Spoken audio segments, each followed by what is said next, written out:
Hello guys, welcome back to the Bloom with Becca podcast.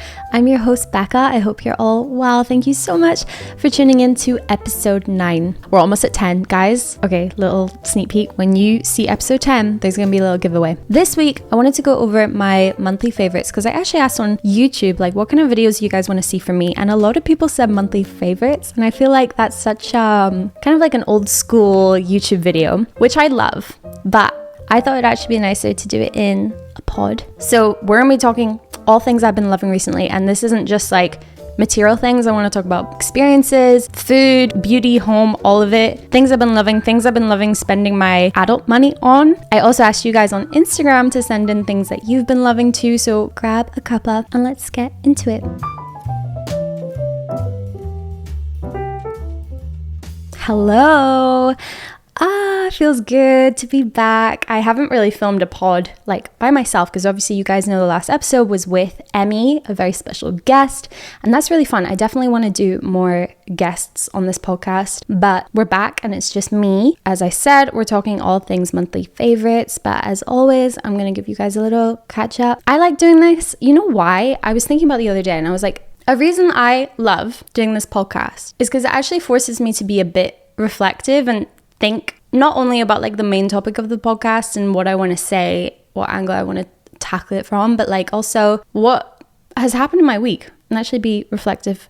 And I encourage that you do that with me too. Before I film any episode, I do a little bit of scripting. I'll just like, for something like this that's less scripted, I'll write out the main points, and it forces me to almost journal a little bit every week. Like journaling, something I know has so many benefits, but I really struggle to do it consistently, and you're only going to see the benefits if you do it over time. So doing a podcast forces me to get in that like reflective journaling habit, and I then broadcast it for all of you, and I hope you don't mind. I wanted to actually give you guys a skin update because if you have listened to past pods, if you follow me on YouTube, I can't stop mentioning my skin, because for me, when I'm editing my stuff, not that I'm editing this anymore, by the way, I have an editor for this podcast, which is amazing news. I just wanted to put it in here because we missed a week a couple weeks ago, and I knew that was maybe going to happen just with like managing this and YouTube, but now Will actually is editing the podcast, so that's amazing news. No excuse for me to be missing out on future episodes, basically, so hold me accountable. But yeah, my skin, if you don't know, I've like developed acne for the very first time in my entire life a couple months ago. I think it maybe was from a reaction to hair dye or having extensions. I'm not sure. I just think it was very weird. Could have been hormonal, but I am finally seeing improvements. I also want to say, because this episode I'm going to talk about all these things I love and my favorites, but I am making this episode 100% unsponsored. Just to be clear, I work with some fantastic brands over on YouTube, and I'm gonna actually make a point not to mention any of them. However, for my skin, and they're not sponsoring this podcast, but Skin and Me have turned my skin around. We're still in the healing journey, but there was a point like a month ago where it was just getting worse and worse. And the reason why I wanted to come on this pod and talk about it is because I've had so many messages from you guys on Instagram saying you're actually in the similar boat. You've developed acne for the first time in your life in your 20s, and it's really frustrating, it's really random, and the amount of products that are out there or treatments that you can do is all very overwhelming. I found like just bring it back to basics, have like one form of treatment that you know works for your skin and isn't irritating your skin. I just really wanted to say what's been working for me, because I was fed so much advice from you guys, which I obviously appreciate, but like not all that advice is going to work. You have to work out what's going to work for your skin. Everyone's skin is different. I am just so glad that I finally have a solution that I'm seeing work. However, I now have like acne scarring, so like my skin's a lot flatter and it's looking better, but the marks are like really dark. So when I don't have makeup on, it looks like, yeah, it's still very prominent. But I'm happy because I know it's getting better, and I've Googled like when your acne starts getting a bit darker, it's actually healing.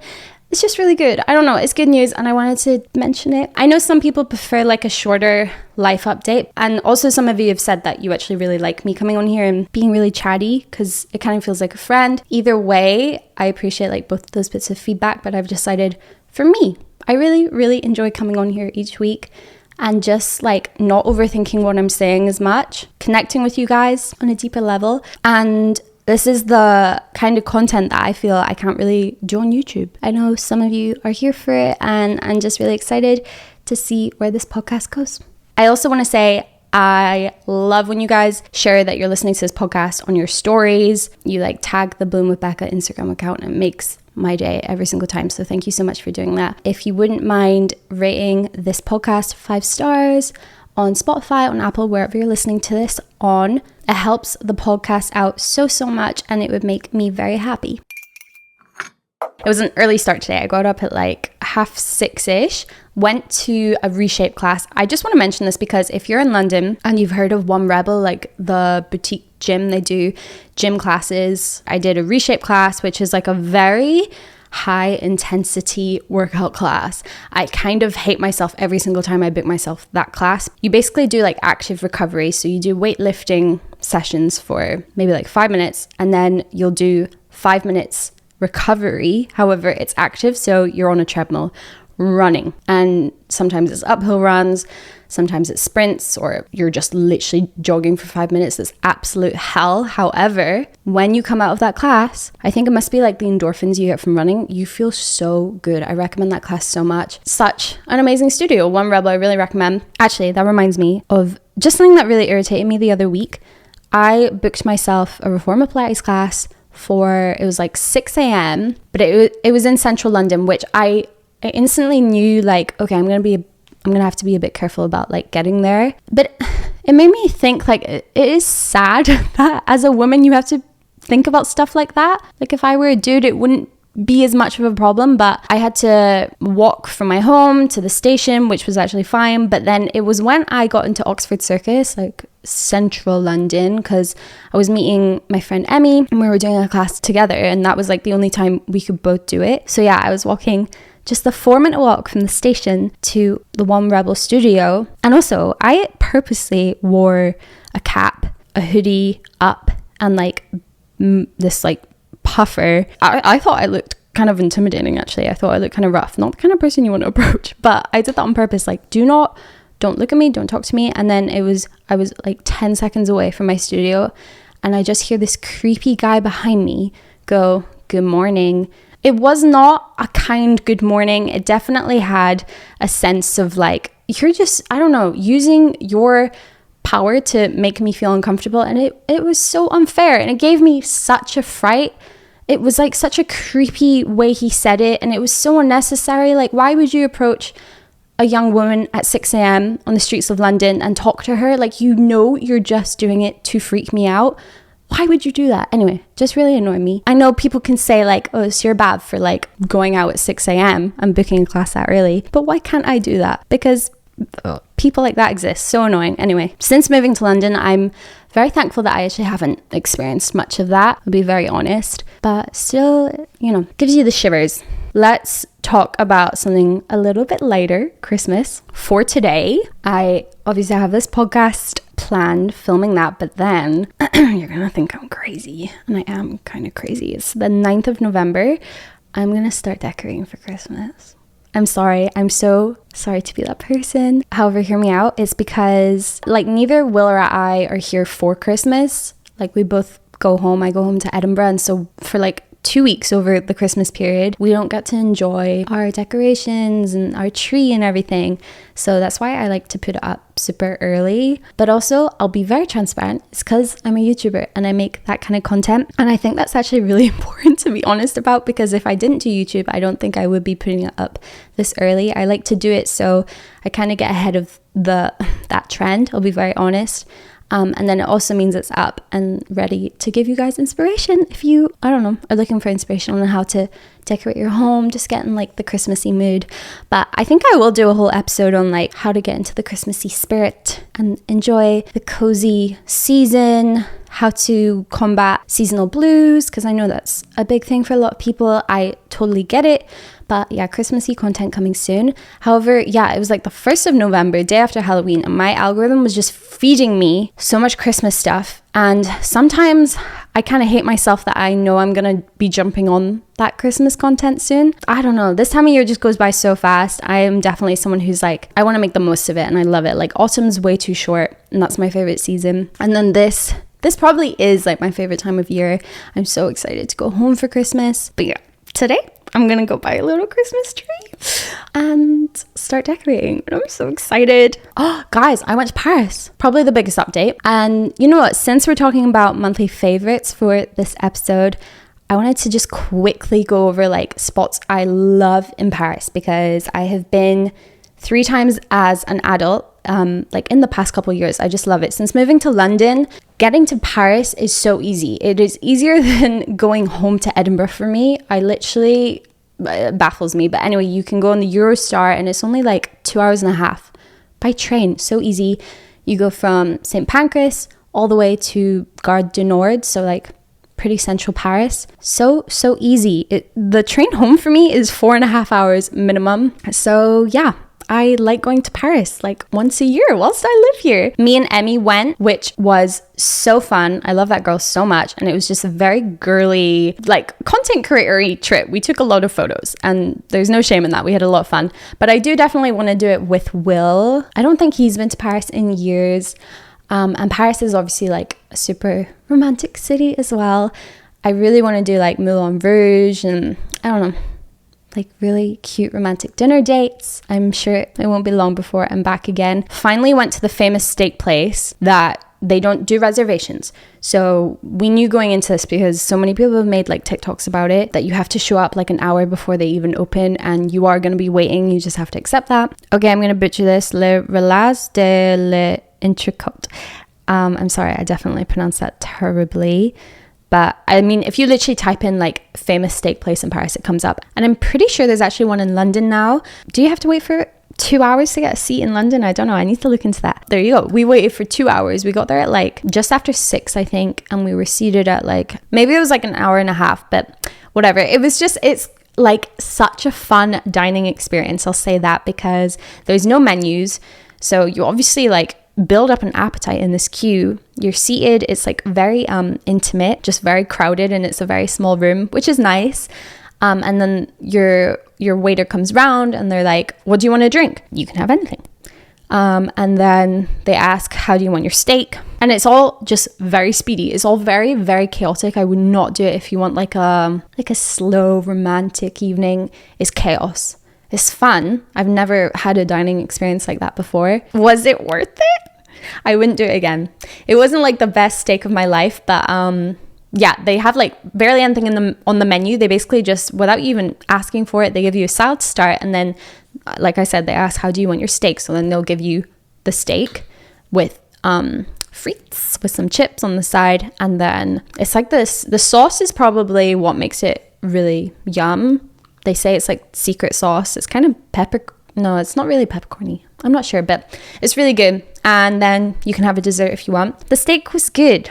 It was good, but I just wouldn't do it again. It wasn't the best steak of my life, sorry. But I would do it because of the experience and like to say you've done it. A couple of my absolute favorite places to dine in Paris are Café Marley. It is technically part of the Louvre. It overlooks the Louvre. Me and Emmy have a tradition to go every single time that we go, because it makes me so happy. Have a little glass of wine. They do food. It's more like lunchy. Well, actually, maybe they do dinner, but we always go for lunch for some reason. So nice. We love Pink Mama. They do amazing Italian food. I think they're part of is it called Big Mama? Like that restaurant group. They have some restaurants in London. Good food. Yeah, Pink Mama is really, really good, and also a really beautiful spot for photos. Very random. I wanted to include this because, okay, Joe and the Juice gets a lot of hype. And in case there's someone out there who has a nut allergy and thought they couldn't have their sandwiches, because that was me, I love their juices, but everyone raves about the tunicado, the spicy tuna, their flatbread sandwiches, everyone. And I've always been like, well, I just can't have them because every single one has pesto in it. But turns out it's actually nut-free pesto. So I'm allergic to pistachios and cashews. Have to be careful about that. But had my first spicy tuna in Paris and it was so good. Started a bit of an obsession. I mean, they are completely overpriced. You could totally make it at home, but I don't know why. I was just really happy that I learned I could jump on that hype train of Joe and the Juice sandwiches. Since being back, it's just been like playing catch up with work, but it's been a good week. I actually went to an event with YouTube. What? That was my first ever event with YouTube. I didn't even really know that YouTube do events for like their creators. It was so fun, so nice to meet other YouTubers in person. There were like a few faces that I recognized. That is something I love about living in London. There's pros and cons, but I will say for sure, like opportunities like that, yeah, living in London just means like there's stuff like that going on every single week, and it's so cool. I feel like I get asked quite a lot about like, do I love living in London? Do we think we'll stay here? We've just completely fallen in love with it. It's a little chaotic at times, but I'm very much in the mindset now of like, I can't imagine living anywhere else. We're just really happy here. Things I've been loving. Let's do this. Things I haven't been able to live without recently, or also, you know, since we are coming up to Christmas, maybe you'll get some like gift ideas from these things. I've split it up into different categories. I actually have quite a lot, so I'm going to try my best not to ramble for too long about each point. Let's start with a very basic category. I'm going to talk about beauty favorites. Definitely something a lot of people instantly think about when we're talking about monthly favorites. Starting off with the Glow For It serum. It's been my like go-to lash serum. I've been using it for like the past 2 to 3 weeks. And now the reason why I love this one, I feel like so many people rave about UK Lash. I've seen a couple TikToks pop up recently about how there are some lash serums that are like widely used, however, actually have really harmful ingredients in them that I think a lot of people don't know about, but it's also like why they are so effective. Some of them have kind of scary symptoms. Like I've heard some literally prematurely age your eyes. Now, please take all this information with a pinch of salt because I don't know what I'm talking about. This is just like regurgitated information that I have got from TikTok. Such a reliable source, I know. So yeah, I don't know if that's true, but like I can imagine because I've heard amazing things about some of these lash serums and how effective they are, but it's because they have actually kind of scary ingredients in them. So what I love about Glow For It is, I think I saw like an ad and it absolutely worked on me, convinced me to buy it, but it was like, we don't use any scary, harmful ingredients. I don't know if it's all natural. I don't think it is, but like nothing that's gonna damage your eyes. Like when you're using a serum like that and it's so close to your eyes and you're using it every night, you do not want to be using something that like has anything that's going to jeopardize your vision. That's, you know, all these scary symptoms we're hearing about. I don't know, like surely all of that's a bit more regulated, so I really don't know what I'm talking about. However, I'm recommending Glow For It because of that, and also I genuinely have seen a difference. Now I have only been using it for like 2 to 3 weeks, like I said. So I think they say like your average lash cycle is 6 weeks or so. So you kind of need to wait that long to actually see a difference, even up to like 12 weeks. However, I am someone who's had lash extensions. Like I had them all of last year. They didn't like mess up my eyelashes. I feel like my lashes are pretty good at getting back to normal-ish after 6 weeks. I definitely feel like that's my lash cycle. However, my lashes naturally, even when they are like, I've not had lash extensions in a while, they are just a bit puny, and I hate that, and that is why I got lash extensions in the first place. I'm so jealous of girls that have like long luscious lashes. I hear so many people talk about how they get lash lifts. They get like a tint and a lash lift. That's it. And apparently it works so beautifully. It makes you look like you're wearing mascara all the time, but obviously it doesn't have that like kind of, sometimes, you know, lash extensions can look a little bit over the top. So that look, I need to try that. But I look at my lashes and I'm like, they're too short and puny. Like I'm sure lash lift would do absolutely nothing. So yeah, it's been nice like taking care of them, and I really recommend Glow For It. Next, beauty favorite. This has been a beauty favorite of mine probably all year. It is my favorite lip liner. I'm so weird about like certain colors on my lips. I feel like a lot of lip liners don't look good on me. For example, like Charlotte Tilbury Pillow Talk. Everyone's obsessed with that lip liner. Everyone loves that color, but I don't think it looks good on me. I don't know what it is. If it's like my complexion, I don't know. But I love the Refi lip sculpt, specifically in the color taupe. It is the perfect beigey nude. I like think that color would suit so many different skin tones. And the thing I love about the lip sculpt specifically is that it comes with, it's like a gloss almost, but it's not shiny, and you put it on your lips afterwards and it genuinely helps your lip liner stay on, like, I mean, they market it as all day. It doesn't stay on my lips all day, but like hours. It definitely lasts way longer than other lip liners. And just generally, Refi is a brand. Amazing. I love their primer, you know, like the pretty one that you kind of roll onto your face. I've seen a lot of people on TikTok using it. I feel like TikTok is just a really good place for finding, well, a lot of things. I'm pretty sure there was a research recently about how TikTok is the search engine for Gen Zs. A lot of Gen Zs will literally go to TikTok instead of Google, which is a little scary, but there you go. Spot stickers. Okay, obviously I've been talking about acne, and I was talking about how Skinamy's really been helping clear it up, but I will say spot stickers are just a little way of making having spots a bit more fun. You can get like really cute little shaped ones like stars and stuff. I just think they're really sweet.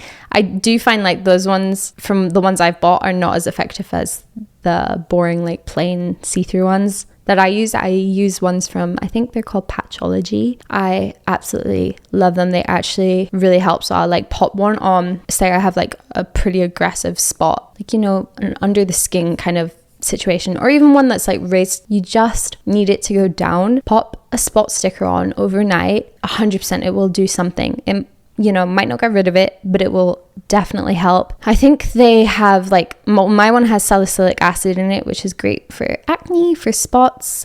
I've had to learn about all this, and this is embarrassing to admit, but like spot stickers, I feel like we're starting to become almost trendy or like more of a thing a few months ago. And this sounds terrible. I had clear skin and I was like, oh, I'm jealous. Like when I get a spot, I want to go buy some of those spot stickers to be cute. And I feel like I completely jinxed myself because this is not what I ordered. Full on acne on my cheeks, but that's okay. I got to try the spot stickers and here I am including them in this video, but they're not that fun. Experiences. This is our next section. I think genuinely experiences sometimes makes the best gift. We all have those people that from a sense of materialism, you have no idea what to get them. Like if you are going to get them a gift that's a physical thing, you have no idea. This for sure is my dad. My mom is the opposite. She's like the easiest person to buy shit for, which I love. Every Christmas it's so easy to spoil her, but experiences is where it's easier. It still comes across as thoughtful. I don't know if this is necessarily like would make a good gift, but I want to mention it, and I've already spoken about it, but workout classes, there is something so just like it feels really self-care-y about going to workout class. I've had a membership with One Rebel, the gym I was talking about earlier in this episode, for almost a year now, and I've actually just decided to cancel that membership just because I want to go try something else. It's expensive. It's like compared to maybe how much you pay monthly for your gym, it's expensive. However, it's like a really nice treat to yourself, or you can buy little individual class passes. Actually, the app Class Pass is amazing for if you want to do workout classes. I think you can use ClassPass in multiple cities. I don't think it's just a London thing, but you can do these like fancy workout classes normally for less money through the app. But yeah, even if it's just a one-off, or like you go with a friend and then you go do brunch, that for me is like the perfect friend date. Not even friend, like Will and I used to do that quite a bit. We go do a little workout class together, and then you feel really good because you've done something that's really healthy, but also really fun, especially if you're doing something like Pilates that definitely feels kind of bougie, it's kind of different. And then you go treat yourselves to brunch. Perfect day, perfect morning. Just something I've been absolutely loving this year. I feel like makes a big difference to my well-being as well. It's like a really nice, it's almost like a hobby. And I've spoken about it before in past episodes, but like having a hobby is so important, and it's something I realized I don't really have. Like I started the acting classes, I finished those. I actually want to see if I can find a new school. But yeah, going to a musical. This is not like an original idea, but I don't know what it is. Like I almost forget that that's like an option, especially when you live somewhere like London. You have the West End. A lot of these shows do travel across the UK, and it doesn't just have to be like West End. I'm sure like most cities host musicals. For me, always a good time. What's my favorite musical ever? Prince of Egypt, probably. I like cried as soon as the music started. I feel like if you grew up watching that film as a kid, you will 100% get me. The music in that film, in the musical, incredible. It doesn't have to be a musical. You could go see a show. There's something that like, it's just such a nice evening activity. I always look forward to if I have something booked. Like next week I'm going to go see The Lion King. I have seen it before, but like maybe 3 years ago now, and I haven't seen it in West End. And I'm also going with a friend who she's never seen it.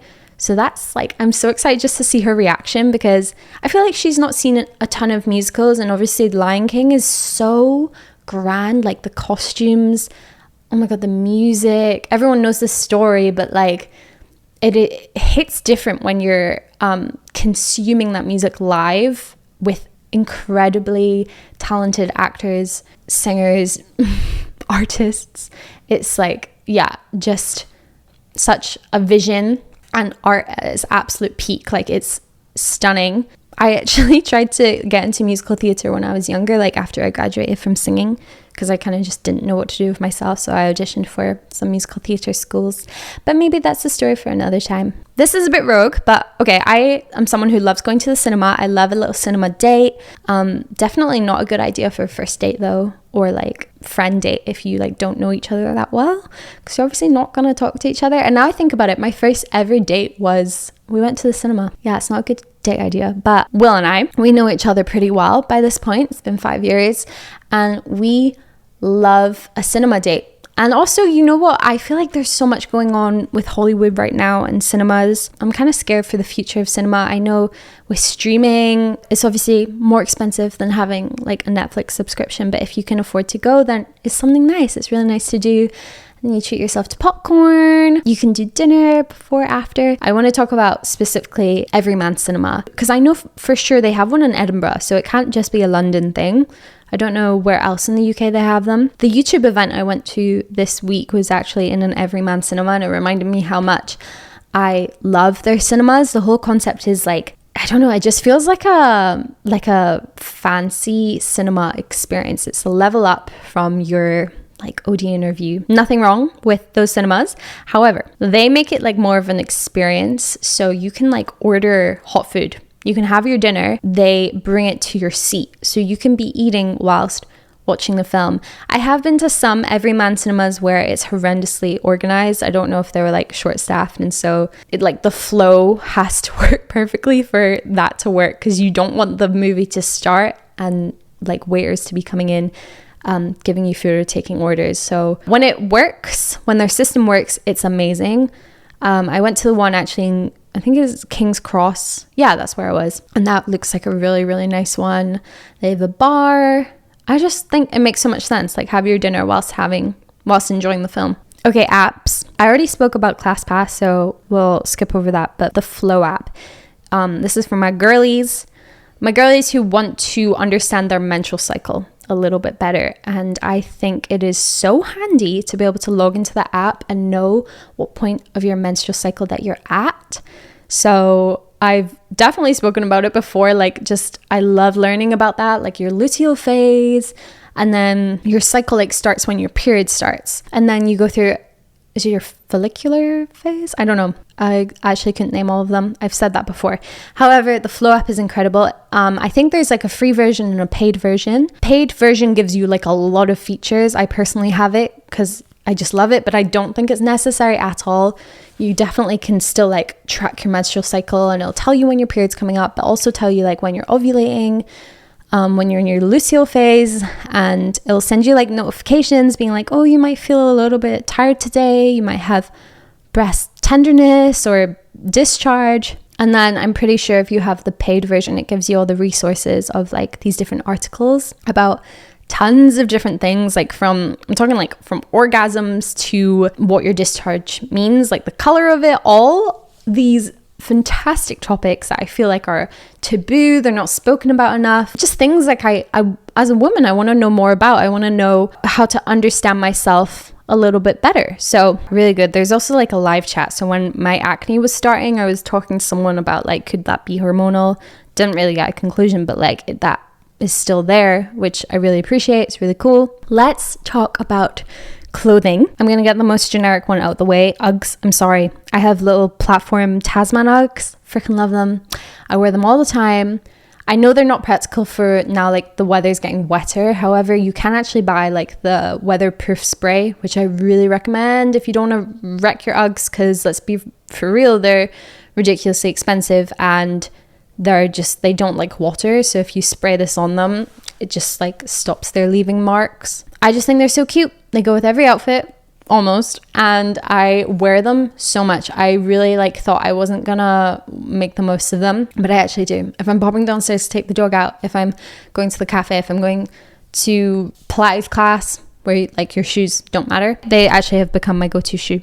I love them. This autumn I've been a little bit better about being more sensible about buying knitwear. Like every year I'll just buy cheap knitwear that's like cute and it's trendy, but it doesn't last. So this year I've been like, maybe buy less pieces, because let's be honest, I've had to chuck out so many from previous years because cheap knitwear does not last. It looks so bad after like a few washes. And so I've been treating myself to like ones that are made from wool, and I know that's more expensive, but to be honest, a lot of the time it's not even that much more expensive. So say I feel like a lot of jumpers sit around the £30 mark for like high street brands, and then some of them, for example like H&M, I think I bought one of their wool jumpers that was, it must not be 100% wool, but like partially wool, and it was £50. However, quality is just completely different.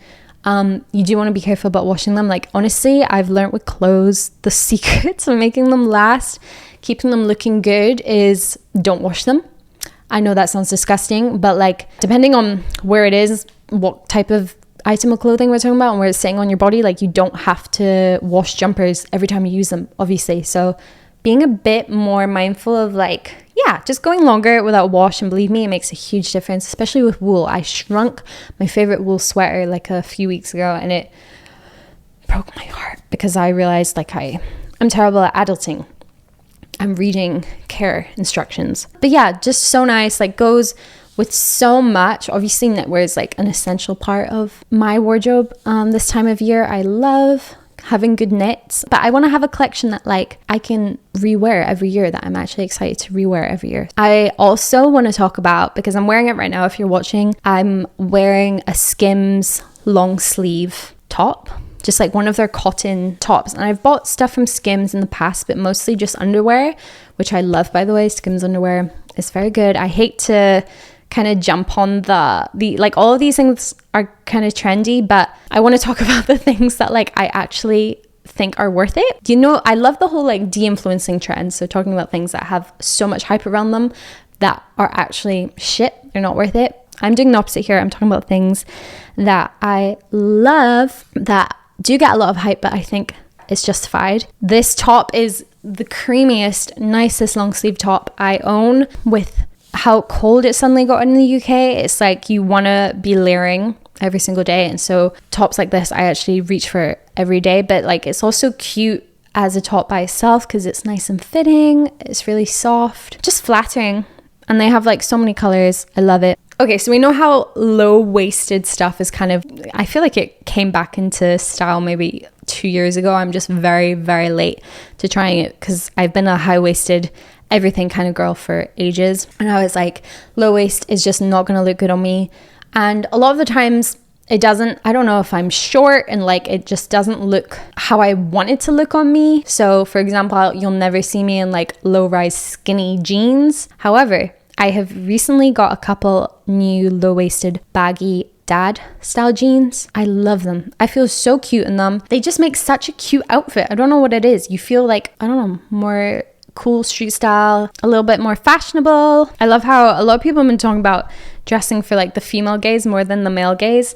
I feel like that's the thing with massive baggy dad jeans. Like when I see them on a girl, I'm like, you look so hot, you look so cool, I want to look like you. And so yeah, I took the leap and I thought like there's no way low-waisted stuff is ever going to look good on me. But I feel like if you just find the right pair of jeans, I don't know, I just really like it. Like pair it with a top, the top that I'm like wearing right now, a basic tank, and you've got yourself like a kind of model off-duty look. Let's call it that, shall we? Okay, next section is tech/home. Sunset lamp, huge thing to have this time of year. Are you kidding me? This makes such a big difference. Like in the morning, it is so hard to get up. I have this lamp that it like gradually over, I think it's the course of half an hour, it starts off with like a really dim red light so it doesn't wake you up. It slowly, gradually becomes like quite a bright white light. It is rare that I will completely sleep through that, but it isn't like a rude awakening. You'll like flutter your eyes open and start to realize, oh, the light's on, like it's almost time to get up. But it's a way nicer way to wake up every day. Definitely recommend for this time of year. I also think that's just a nice gift if you know someone who might like that. Another home fave is, and I've spoken about it before, so I'll be quick, but Philips Hue lighting. Love having like warm lighting in my home. And we have a thing where it connects through to our Alexa, so we can just tell her to like turn on the lights or change the lights to orange. I put up bulbs in our room that are actually multicolored, so we can have red, purple, whatever. I personally prefer just keeping it on like orange or really warm lighting because it just makes you feel really cozy, and I love it. We also have like a strip behind our TV, which is so nice. Every time we're watching a movie at night, whatever, it just creates such a cozy ambiance in our living room. I also have the IKEA Fado lamp. I really recommend. It's just like a ball. You can pop a bulb in there that maybe has warm lighting or is multicolored, and I just love it. Linen bedding. This is such a boring adulting thing. I don't know what it is, and I've had this conversation with friends. Nice bedding, this is definitely a sign of us getting older, but nice bedding excites us. Treating yourself to slightly more expensive bedding that like actually gets comfier and like more lived in the longer you have it. I have sheets from Bedfolk, I think they're called. Again, nothing I've mentioned is gifted or an ad. I bought them with my own money. It is more expensive than like your regular sheets, but to be fair, they'll last you so long. I also just love the look of linen sheets, the more crinkled, cozy look. Yeah, really recommend Bedfolk. I love the look of Brooklinen. I don't know if we have it in the UK. I just see like they work with quite a lot of creators in the US, and their bedding does look divine. So yeah, just linen bedding I have been a big fan of. And then my last recommendation is actually a little projector. This is very new in our home. I've always been someone who's like, no, I'd rather have a TV, but I don't love having a TV in our bedroom. I found this projector that I think it was on sale. I think full price it's maybe like £70, but I bought it for £40. And so it was kind of like, if it's really bad, it's okay. Like some projectors are literally £1,000. You can spend more than £1,000, I'm pretty sure, on projectors. We've only used it once, but I set it up in our bedroom, and it's just so nice. Like if we want to watch something in bed, I'm actually thinking about setting up like a little shelf in our bedroom for it to sit on. I think they also look very cute just sitting there. But yeah, that one was from Amazon. Actually quite a nice little gift for someone as well. Right, let's open up Instagram and see what you guys said. I asked for your monthly favorites, just things you've been loving recently. Someone said stretching in the morning. I love that. I want to do more yoga, like I mentioned. Even like at home, just putting on your YouTube tutorial. It's actually so good for you to do stretching every single day, and I need to be so much better at it. If you don't do much exercise, stretching is really good for you. If you do, you know, I do some weightlifting at the gym, and it's like, it is so important to stretch, and I do not prioritize it enough. Chocolate covered pretzels, I love. I can vouch for that. Hot yoga during the cool months. I love hot yoga. I've only ever done it once. It was actually a year ago, so it's been ages, but I love it so much. I know there's a place in London that does it, and I feel like they have more than one studio. I'm not sure. If you don't know what hot yoga is, you're basically in a room where, I mean, it's very self-explanatory, but like 30 something degrees for sure. So the point where like you're going to be sweating, and then you go through a regular yoga class at the same time, and it's so good for you. You feel amazing after. Like the endorphins you get from it are crazy. Someone said my Kindle app. I have a reading goal for this year, and I'm 4 books out. Love reading at the moment. I love that. Book recommendation I have right now is When Breath Becomes Air by Paul Kalanithi. Sorry if I'm saying that wrong.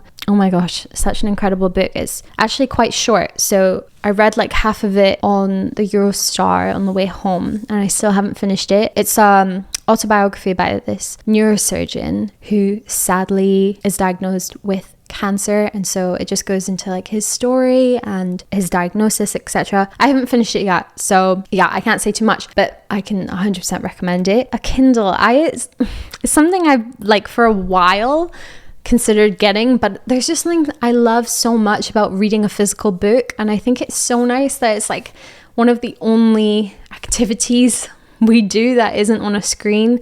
However, I know Kindles are amazing because you can bring them anywhere. Obviously saves paper. I don't know, maybe one day I'll try it out. Someone said tanning water mist. I feel like I've tried that before on my face and I remember it working really well. Since like having acne breakouts, I haven't been tanning my face for obvious reasons. I just want to keep it simple, but I guess you can use it on your body as well. Someone said Married at First Sight.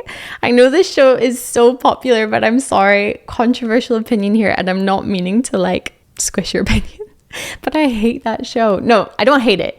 It is really fun and I totally get the hype and I get it, but I just think like the editing is so cringy. I'm sorry. Like to the point where I can't watch it. That's my honest opinion. I'm here to be honest, sorry. Tall hot mocha with sugar-free vanilla at Starbucks. That sounds so good. I am so boring with coffee. I'm just like a cappuccino, please. Or a pumpkin spice latte this time of year. Someone said the book It Starts With Us by Colleen Hoover. I have read It Ends With Us, but I haven't. I think I started It Starts With Us and I need to get back into it. But yeah, I do love Colleen Hoover. I know she's not like everyone's favorite author. I feel like a lot of people say her writing can be a bit basic, but I'm here for it. I'm not gonna lie, I really like her stories. Another cafe latte caramel drinks. Yes. Jacket potatoes, such a comfort food in all this rainy weather. I love that. My favorite jacket potato filling is just cheese and beans, like a kid. Very simple, but I don't know, that is comfort food. It makes me so happy and just feel so cozy. I feel like I maybe have that once a year. I need to have it more. My walking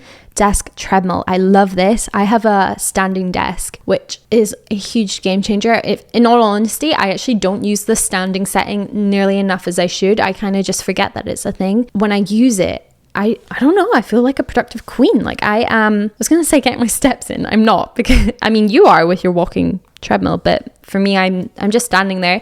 But it makes a big difference because as humans we're not meant to be sitting all day. We are meant to be a lot more active. I've actually considered getting a walking desk treadmill, but I'm thinking about in our next place. I don't know, maybe next year. We'll see. Thank you so much to everyone who sent in their little monthly favorites. It's so fun looking over them. I'm sorry I didn't get to read all of them. The fact that you guys get involved with the pod each week gets me so excited. It makes me so happy. I've spoken about it a million times, but whenever I receive positive feedback for this, it makes me so happy. This episode was definitely more of a candid, just a more relaxed one, not advice heavy or like heavy chats. I hope that's okay. And for me it's nice to kind of have creative freedom with this podcast, and I think it's really important that I keep it that way so that it stays sustainable and enjoyable for me. And I feel like that's what is really important so that I create like good content for you guys. Because if I try push too much, almost like forced advice or like wellness focused stuff, I fear it would come off as ingenuine, if I'm being really honest. So some weeks if I'm in the mood to just have like a little cozy chat, then I hope that's okay. And yeah, I'm gonna head off. I think I'm gonna have some lunch and then start thinking about Christmas decorating. Don't judge me. I love you guys so much. I'll see you all very soon. Have a good week. Bye. Thank you, my loves, for listening to this week's episode of Bloom with Becca. Be sure to follow the Bloom with Becca Instagram page to get involved each week with your questions, your stories, your thoughts on different topics, all that good stuff. I'll see you guys next week for a new episode. Love you. Bye.